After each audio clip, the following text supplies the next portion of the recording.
This is the Lockpicker 1969, and welcome to my channel, and welcome to this next episode of Challenge Lock Workshop. Today we're interviewing Jay Gabriel, a Challenge Lock maker. Say hi. Hello, everybody. So, how long have you been making Challenge Locks? That's actually, I've only been making them for really about 2 years. I thought it was longer than what it was, but I busted out a lot of challenge locks within that amount of time. Oh, yeah. So, when did you make your first one?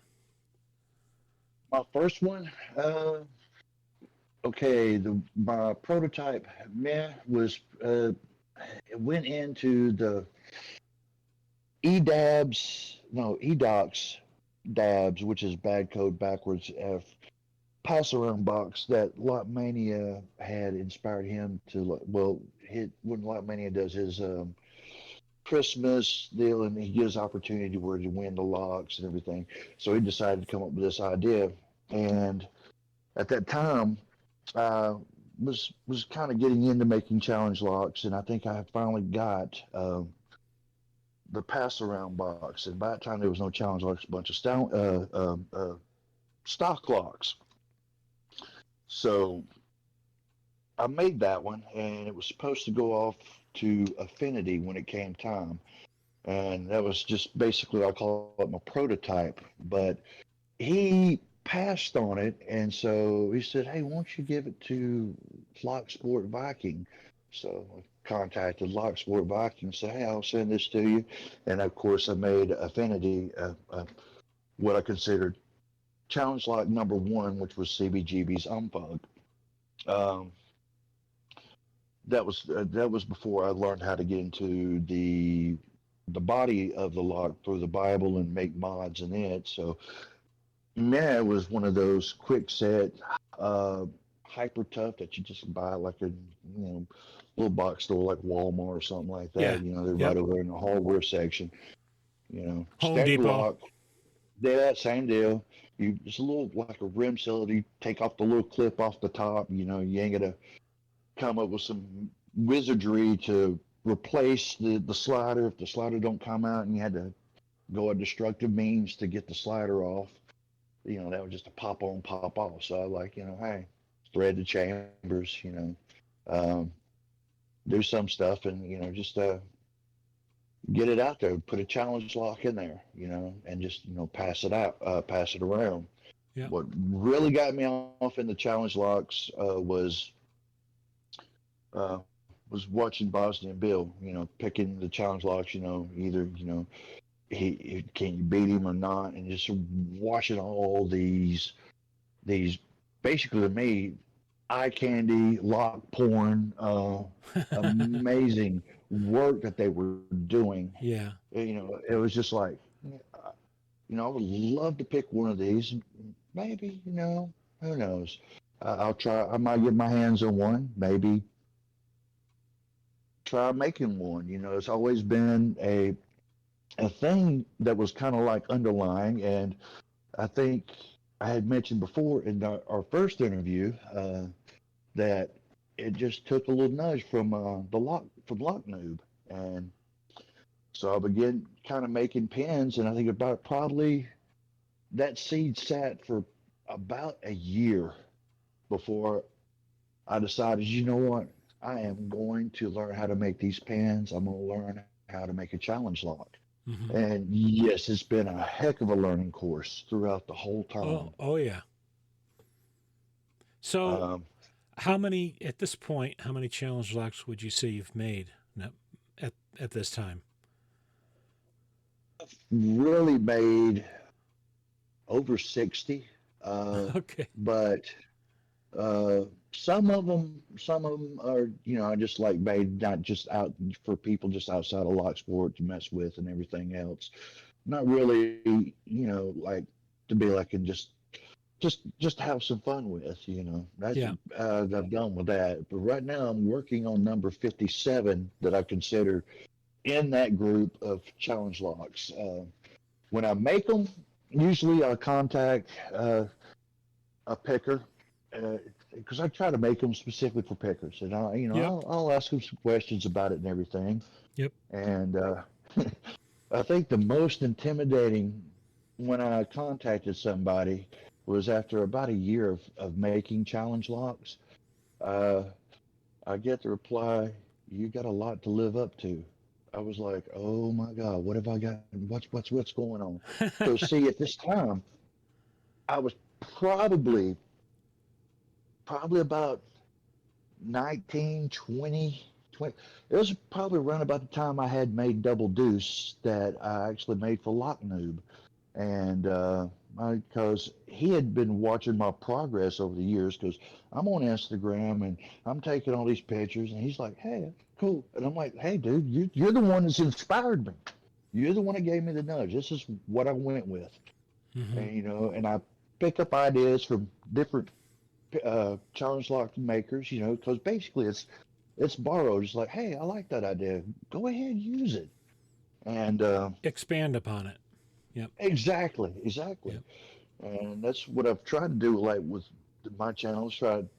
Basically, mine was pretty much making the rattlesnake pins and the different varieties. And there's, everybody is there's pins out there. It just really blows me away. You know, a lot of challenge light makers out there are definitely inspiring. You got Harry Bow, you got D Mac, you, Land Spy Key, Pig Smith, uh, Daz Evers, Bill Bacardi, Bobby Keys, Albert LaBelle. The list really goes on. I've had a lot of lots come through, challenge lots come in my possession, but and being caught up with the list I have, I couldn't hold on to them. I couldn't pick them. So I was like, here, let me just pass these on. Maybe with good fortune later on down the line, when I can devote the time, I can probably get my hands on them and try to go that way with it. But let's see. Uh, yeah, I think that I probably lost sight because so much was going through my mind then with that question. All right. That's okay. So, my what I'm going to ask next is not so much what was the most difficult lock you've made to pick, but what was the most difficult lock for you to make? Oh, I've had a few that were really frustrating to make. Um, let's see. We got a few of them. Let's see. Malfunction Junction was one of them, which I sent to Picksmith. There's another one that's a 7 pinner. Oh my God. That thing was driving me crazy. You Sometimes I've had pins that just making pins were enough just to make me just want to just quit everything, be like, "I'm done." But no, no, no. I'm like, "No, you're not done yet," because I pushed myself in all of it. The worst one was a 7 pin Schlage that I made, and I sent it to the Tin Man 1986. He was the one I sent the original fish on to, and I told him, I said, "Look, man, uh, I'm gonna make you another challenge like later on. You just to show you what I've done." And which he kind of left Locksport and everything, but I still made him one because he still had his stuff, and I named it Little Bastard, and that thing was that to build through uh, and through. And I had so many problems with that lot, but I finally got it finished, got everything working. I think whatever free time I had between work and everything, it took me about a month to get everything straightened out with it. It was just, yeah, wow. that thing was a nightmare. Okay, so what would you say was a challenge lock you felt was the most difficult for the community to open? Oh, that's the thing. The one that I made. Yeah. Ooh, I've got actually a few of them out there that have not been opened, and those, well, that's actually been passed around for like a couple of them, anyways. Uh, let's see. No, wait, no. One that I know, wait, one's already been passed around. Two are by with other, and that's made out of the 7640. From what I did with that, I think because it went to Lady Locks first. That was Date with an 8. That was my first one, and then it went to Lockheed. Then I think Diggs has it now. I hadn't heard if he's gotten it. Then I turned around and made another one. Let's see, Straight 8. Then it was later Gator. Then I made another one that finally got picked, and that was by Picksmith, and it's now in the hands of HV Logic. And I think he's still playing around with it. He's got some googly eyes, you know. I've actually put a few of those on a few locks. Yeah, let's see. Yeah, but pretty much usually I try to make them hard, but I want them to also be opened. Yeah. Yeah. Yeah. I can relate to that. Yeah. That's something you don't want to make it so hard that it's not fun. Yeah, I think I've done that to somebody, and I feel kind of bad because it's like they don't want to talk to me no more. I don't see them do much picking either, and I'm like, oh god, it's got to be because of that lock. And the two other challenge locks I sent them, big package I sent, and I feel sorry. Oh man, I feel kind of bad. I do. I should have made it easy. But yeah, sometimes I do make some hard locks. I guess I do. You know. So Uh, how many of your locks would you say you've made for specific pickers? oh, that's a good question. That is pretty much just about a majority. It's like the ones that are floating around are really had made for a specific picker, Okay. and I left it on them to either keep it, loan it to other pickers, and keep it for they can, that, or they can just let it go loose out into the wild. But there's some, excuse me, smoker's cough.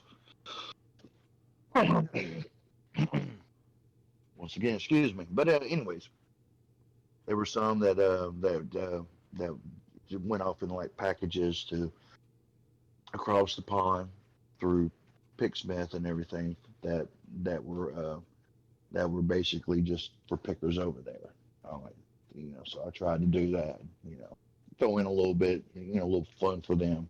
Yeah. But pretty much all the other ones, yeah, they I've made them specifically for people, certain pickers, and it's up to them if they want to pass it on. Okay. So when you sit down to make a new challenge lock, what inspires you to come up with your ideas and helps you make the decisions about what you put into it? I look to see. Uh, Basically, at first I'll talk to them, see what they want. If they want some spoolie stuff, of course, usually I get rattlesnakes, some weird stuff. I'm like, all right, okay, okay. So I usually have a bunch of those already made up, and different types. And as I'm going through and I'm looking at it and looking at how big the key pins, if it's blank keys where I could actually have a little bit more leeway and freedom with it, that's what I'll factory key. I look at the length of the key pin, the chamber, and I'm like thinking, okay, should I break off with maybe cutting the key pin down some, using a wire bred nail that I've took off a little bit extra of the head to where it's a thin lip. Use a magnetic driver up in the chamber to suck the nail up, so if they pick the lock, that nail goes and blocks the shear line, but yet gives, if they're close to getting it picked, they don't know what's going on, Mm-hmm. and it's still give them a deep fault set if I want to do that, or if I want to use some stainless steel pins, which I'll use like stainless steel tubing, and I'll take a 2.160 millimeter drill bit, and I'll the the the uh, the tubing, the 304 stainless steel tubing that I use is 3 millimeter outside diameter, and it usually has, I think they say on Amazon that it's like zero. 0.6 or 0.8 millimeter wall.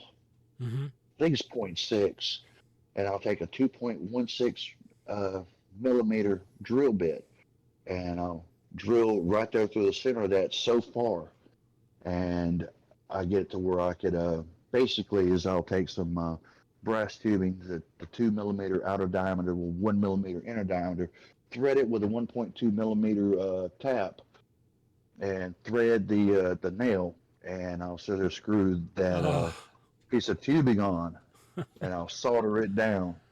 And basically, it's a pin and pin, but I made it to where it's a solid one piece pin. After I get it soldered and cleaned up, it's good to go. So I'll do that, throw a couple of those in there, maybe a pip, a rattlesnake pip. Uh, I might turn around and turn some of the key pins into overset traps. I might make it pin and pin rattlesnake key pin, or maybe just a standard rattlesnake key pin or whatever. Uh, so sometimes I'll take the tubing, like the same size where it's like the wall, the thickness of the wall, like zero. 0.6 millimeter. I'll take my file and I'll take it down from where it's like a basically an inverted T pin, and it's what I'll do, and I'll have like uh, one of those wire braid nails set up like an inner pin. I might use a magnetic key pin to suck that nail down into the shear line once they've got the rest of it set up. It's man, just different things that just runs through my mind. you're putting a lot And of ideas in my head. This is not good. oh, that's awesome. That's what it's all about. I want to inspire. I like people to be able to like, hey man, this guy's on to something. Use your mind. Your mind. There's so much potential possibility, stuff materials that you can use out there. I only got off into magnets because when I first started was off into picking, and we had talked about baking challenge last. The guys like, yeah, let's get some magnets. Let's put like little glass pins so when they shatter the glass, they're like messes with their mind. I'm like, dude, that's stupid. Don't no, those don't have glass because you got spring that gets into the shear line and it just totally screws it up. No. Let's No. do magnets. That's good. Maybe Yep. do some lucite pins. So they tell them they'll see that. It's like clear lucite, like epoxy resin type, whatever type pen. But there's so much that you can do. Yep. And you're just not only just limited to just sculpting brass rod. There's uh, there's like so many different videos, and there's continuously going to be more videos. I want to make one that goes into a little bit more with the magnets, because I think Thumper had told me he has one that he's made with magnets, and the one I'm most familiar with making magnetic pens is, of course, Harry Bow. Mm-hmm. That guy. Oh, I think he had some round magnets. He was able to. I don't know how he did it, but he was able to keep it steady and drill a hole through them. Wow. Yes, and there was I seen a picture of it, and you could see it. There was opposing forces, so they had a gap in between them. And I was like, "Oh my God, this!" I like, dude, I love it. Yeah. So he's actually inspired me to do start messing with magnets, and Alex, the one I gave you has some magnets in it, and there was like Malfunction Junction that has magnets, and there's now, and that was when I first dabbling with them, and now I'm getting more and more like evil with it and everything. So I'm like thinking, okay, how can I really mess with people's minds when they try to pick this? And they try to kiss like, well, the key works, and give us some weird feedback. And now I've gotten to where I was it Type Regal. Type Regal was showing some asymmetric, which I had done some asymmetric pins prior. Made two asymmetric rattlesnake pins. I took some brass tubing and basically created a little bit of offset type of pyramid, two pieces like that, with a piece of brass tubing that I've kind of rounded off to like a square. But before I even cut them, I had threaded them with a. It was a 3 millimeter outer diameter with a 1 millimeter inner diameter, and I used a M1 yeah M yeah M1.2 tap to thread it before I Mm-hmm. and I shaped it, then I cut it. And what I did is I took a long enough wire brad nail that was like 1.2 millimeter in diameter or something like that. I had threaded it with that little coffin little shaped little thing that I've talked about using, and you can find them on eBay. Mini tap and die sets. When I first started getting, they were probably like $14. Now they're about like, hey, you can probably get it for 18 now, the cheapest. Other than that, they went ridiculous. The taps that come with it, they're not that great. I've had them break off very easily in the the the the inner hole, the inner diameter hole, and I'm like, oh crap. But yeah, um, when I did that, it's, of course, then I soldered it. Then I cut off the excess nail and everything, and smoothed down where I soldered it and everything. And that's actually in a challenge lock. I got that. A serrated asymmetric I made, and an asymmetric rattlesnake. That's in one challenge lock. Mm-hmm. And there's another asymmetric. I think that's in Little Bastard. Okay. I don't know. It's kind of hard to keep up with all of them, man. But yeah, there's. You know, when I have an idea pop into my head, I know I'm going to forget it if I don't put it down. I actually keep a whiteboard in my shop, and I sketch out what I have idea wise for a pin in my head, so I can come back to it later and say, okay, how the hell can I make that? Oh, that's how it was with rattlesnakes, man. Oh my God, that was a rabbit hole for me. You I'll know, I'll tell you what, Locksport. I'm 54 years old, and I had not really soldered or welded anything in my entire lifetime. Locksport got me into doing that and learning it. So right? yeah, I really wanted to learn, especially the soldering part to make rattlesnake pins. Which I if the first ones were charred and blackened pretty bad, but I eventually got it down so you couldn't even tell there was a solder there. So I was Yeah, happy that's with that. awesome. That's awesome. Yeah, that is very awesome. See, when I first started, I saw what Naswick was doing. That was the only one I saw that was showing how to make them.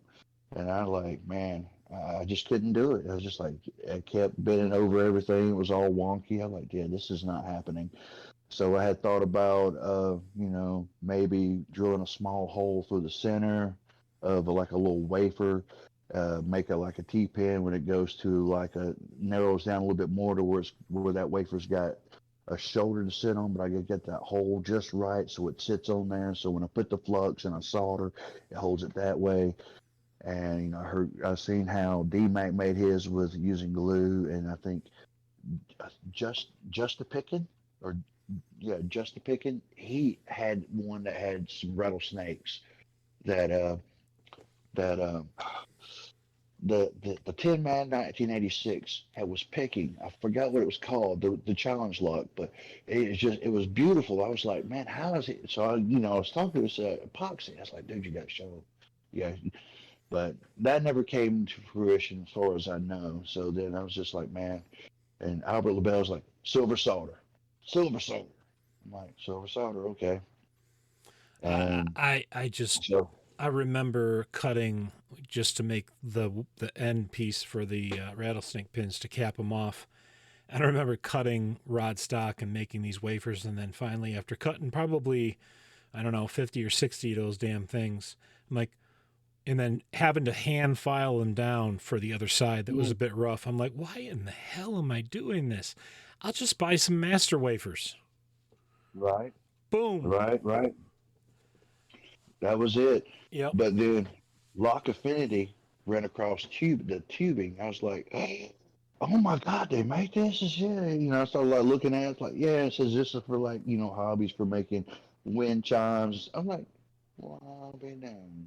After Yep. all this time, I'm messing with solid rod to make these and trying to get the hole just right through the center. Yep. And, Yep. you know, there we go. It's 1 millimeter. That's a perfect pilot hole. Then Yep. I started after messing around a little bit more and started looking up for different inner diameters, and I found them. I was like eureka! So I told him. I started telling everybody like, "Hey, Amazon, they got this. There you go. Yep. If you want to make rattlesnakes, this makes it a lot easier." So I Oh tried, yeah. man. I tried to spread the word to many nations wide. Like, hey, this is gonna make your world a lot easier. That's exactly how I make the rings. Just cut them off of a piece of brass tubing. So, Exactly. yep. Lots of that in stock. Yeah, I've got a good bit of that too because I got 2 millimeter with 1 millimeter inner diameter that I use to make caps on like the smaller diameter pans, like the 2.5 millimeter that fit into like the 1100 clones and stuff like that. Hmm. So let me And ask you a question. In your process, what are you using to cut your rings, for example? Are you just using a jeweler saw, or what do you use to cut them? I use a hobby knife that I actually got on. Actually, I started looking because what was it? I seen the saw that DMAC was using to cut, and I seen other people using it. So I said, "Oh yeah, it's a little, you know, like a razor saw." So I like started looking, and as I went in, I run across a little ad that popped up, Micro Mart. So I checked out theirs. It was this handle, and you get these little razor blades. It's a JLC hobby knife. Okay. Micromark is here in the United States. Do you have one? Do you have one of those? I have several different kinds of hobby knives and all that. I'll have to try them out and see. I'm My, pretty sure the one that have you've seen the one on my videos, right? I believe so. Would that? I thought I've sent you one. I guess I didn't. All right, well, if you don't have one, I'll hook you up with one. Oh, okay. But anyways, yeah. But anyways, yeah, that's what I use. The blades. Because I when I did that giveaway donation, I made sure that first, second, and third they all had those with blades, put blades in them. And I remember when Paracentric, when you had talked to him before, he was like, yeah, because he was telling me about, yeah, you can put all five blades together, it's not going to be a smooth. It's kind of hard to get them all like equal across. And he says, yeah, you put like five of those together, and you make some great serrations and stuff like that. Deep and wide that way. Because me for the longest time, I was just using just a single blade. Then recently, just by mistake, because when I cut like 304 stainless steel tubing, man, I'd go through like five blades just to make maybe 10 pins. Yeah. And sometimes I would go through like two or three blades just to cut a piece of the stainless steel rod. But I thought I had grabbed one blade, but actually I grabbed two. Hmm. And that right there, even though it's just a little tricky get it to cut, but the blade withstands the heat and lasts a lot longer. So you're able to get more and more cuts out of that. Because see, for a while I was using like a little bit of tap magic, just trying to keep the temperature down, to keep from eating up the metal of the blade. But see, then I was like trying that with when I realized it was two blades. It's like, see how long this right here will go without me putting some type of lube on the blade, and Yeah. it, it was perfect. I was like, man, that's what I should I'll have been doing all along. I'll have to give that a try, because one of the things I hate about using a jeweler's saw is it always leaves that dimple on there that you have to then hand file or Uh, sand off, and I hate the that. head, Yeah. yeah, I have that same problem too when I cut with the rod. See, I got like a little bitty little battery powered bead reamer.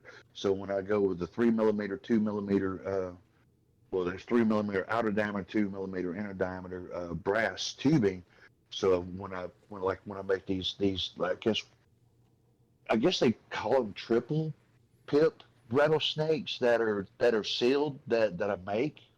Uh, the first one I ever made, I only put like one little wafer over the piece of stainless steel. It had the flared edge because basically that idea came from when I was building rattlesnake outer pin pips, whatever. Yeah. Then eventually I got to where like, why am I making this outer pin? Why can't I make an inner pin pip? Mm-hmm. So I made one of those. So basically when I was looking at it was that okay, if I flare the end, well actually if I round off one end and I take the other end and I flare it, then I put it over one of these wire braid nails Mm-hmm. and I put a wafer over it, but I don't. And when I make the cap and seal it up, I leave enough room so that one wafer can jump off of that stainless steel tubing that's flared and be right there on the nail and realign itself. So during a picking experience, if it depends on how it's raised up to whatever, if it goes past the shear line, maybe that the wafer comes off the stainless steel tubing, exposes the nail, gives a deeper fault set, and it's still not set. So they got to sit there and mess around with it with the weird feedback, figure out what's going on. Mm-hmm. And now I'm putting more than just one wafer on. I'm putting like two or three, depending on how much of the stainless steel tubing and the length of the pin I want to make. When it comes to those, I'm trying to go around about 4.5 millimeters in length and trying to keep it underneath 7 millimeters. So around about 5.5, maybe 6.5 millimeter Okay. on that. Well, I'll tell you what. If you have any extra pins that you want to send my way for inspiration, I would welcome it because I love picking up new ideas and then trying to make it my own kind of thing by adding something Yeah. or modifying or whatever. So, all right. So Well, go ahead. that's it. I was agreeing with you. I was like, right, yeah, I'm right there with you on it. No, Go ahead. it's just the creative process to me is just all your evil gets to come out. It's a lot of fun. Oh yeah, yeah, yeah, yeah, exactly. All right. So, last question before we wrap up. You kind of touched on this a little bit, but I was hoping to go into a little bit more. Are there any other challenge lock makers that you take inspiration from or admire? Because you mentioned some that kind of got you started, but today, as you continue to make locks, are there any that you've taken inspiration from that are out there making challenge locks? There's plenty of them out there, to be honest with you. Even the newer people that are coming in, to the challenge locks and making them. I try to catch what I can of like their first and everything, see what they do, and see how they progress. Because everybody's going to progress. As for the ones that's been out there for a while, I think the two main ones for me, which is going to be the magnets and rattlesnakes, it's going to be magnets Harry Bow, Mm-hmm. hands down. Yeah. His challenge locks. I've had like I said, I've had a few of those come through my hands, but I've been busy and I just didn't want to hoard them, so I passed them Yep. on to Lady Locks. And Pick Smith handed me one. What was it? It's a joke, which it was very easy. He's like, man, you can open this one. I was like, oh damn, I got it open. Because I like, he's notorious about super hard challenge locks, and I want to get to where I can pick some of his. I don't care if they got magnets in it or not. I've got magnetized picks already. I got magnetized tweezers already, so I'm down with getting magnetized. DMAC, his pen work has really been phenomenal, Yeah. and and when he was showing rattlesnakes, it's just like when the piston pin. I forgot who Oh came yeah. up with that. Yep. When that thing hit, man, people in challenge lock layer and all this, like, people like piston pin, what?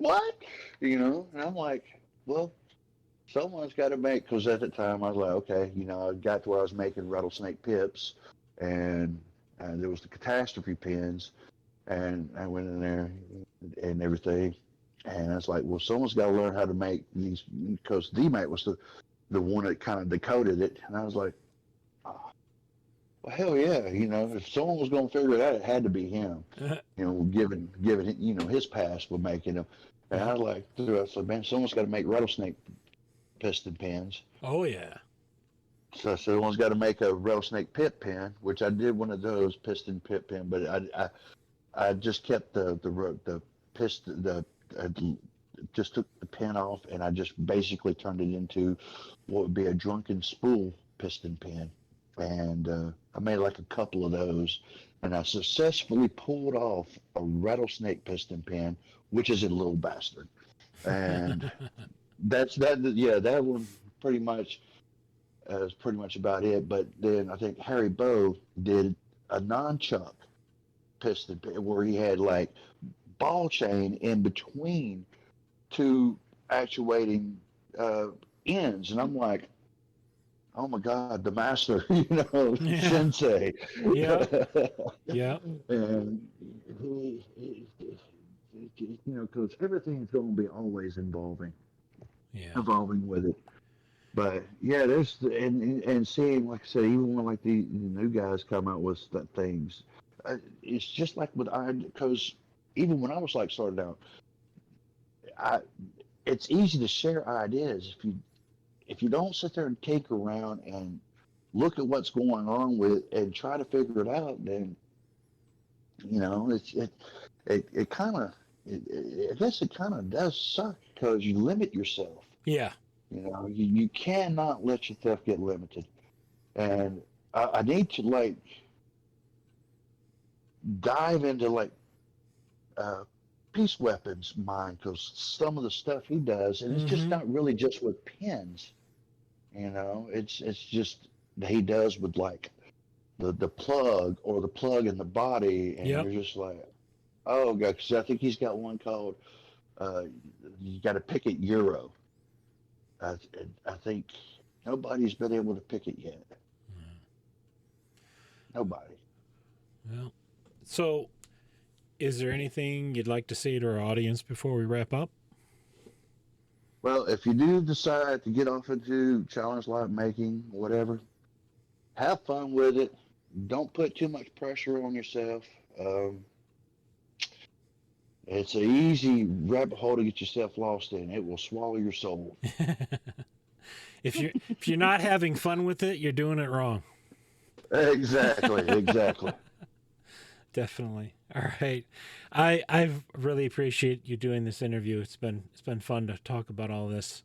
Definitely a topic that is near and dear to my heart, making these. So thank you very much for that. I hope all this inspires more people, because for a while I think challenge locks had gotten kind of like dead. Wasn't really like a big thing, but now more and more people are getting into it again. I think that's great. Yeah. And keep up the good work. Hopefully, the more interviews, it inspires more and more people. Brings more life into the community. That's the hope. All right. Oh yes. So with that, we'll wrap this one up. I want to thank everybody that listened and decided to watch this video. Thank you very much. If you are a subscriber, thank you. If you are not yet a subscriber, please hit that subscribe button, turn on notifications and all, and hit like on the video. And thanks for listening.